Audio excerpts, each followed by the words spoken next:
പീച്ചി ചിമ്മിനി ഡാമുകൾ തുറക്കാൻ അനുമതി. കനത്ത മഴ മുന്നറിയിപ്പിന്റെയും ഡാമുകളിലെ ജലനിരപ്പ് ഉയർന്ന സാഹചര്യത്തിന്റെയും അടിസ്ഥാനത്തിൽ ചിമ്മിനി, പീച്ചി ഡാമുകളിൽ നിന്നും വെള്ളം തുറന്നുവിടാൻ തൃശൂർ ജില്ലാ ദുരന്ത നിവാരണ അതോറിറ്റി ചെയർപേഴ്സണും ജില്ലാ കളക്ടറുമായ അർജുൻ പാണ്ഡ്യൻ ഉത്തരവിട്ടു. അപകട സാധ്യത ഒഴിവാക്കി ജനങ്ങളുടെ സുരക്ഷ ഉറപ്പാക്കുന്നതിന്റെ ഭാഗമായാണ് നടപടി. ഒക്ടോബർ 21 കണക്കനുസരിച്ച് ചിമ്മിനി ഡാമിലെ ജലനിരപ്പ് 74.85 മീറ്ററാണ്.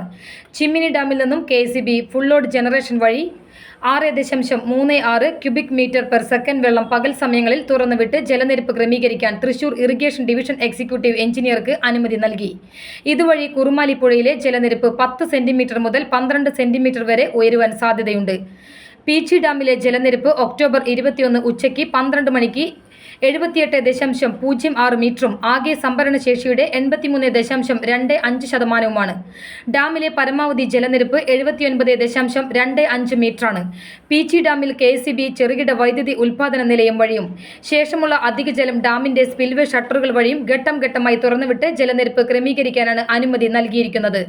ആദ്യഘട്ടത്തിൽ ഷട്ടറുകൾ പരമാവധി 10 സെന്റിമീറ്റർ വരെയും തുടർന്ന് ഘട്ടം ഘട്ടമായി രണ്ടാം ഘട്ടത്തിൽ 10 സെന്റിമീറ്ററും ആവശ്യമെങ്കിൽ മൂന്നാം ഘട്ടമായി 5 സെന്റിമീറ്ററും തുറന്ന് മണലി പുഴയിലേക്ക് വെള്ളം ഒഴുക്കിവിടാം. ഇതുമൂലം മണലി, കരുവന്നൂർ പുഴകളിലെ ജലനിരപ്പ് നിലവിലുള്ളതിൽ നിന്ന് 20 സെന്റിമീറ്റർ കൂടി ഉയരുവാൻ സാധ്യതയുണ്ടെന്ന് അറിയിച്ചിട്ടുണ്ട്.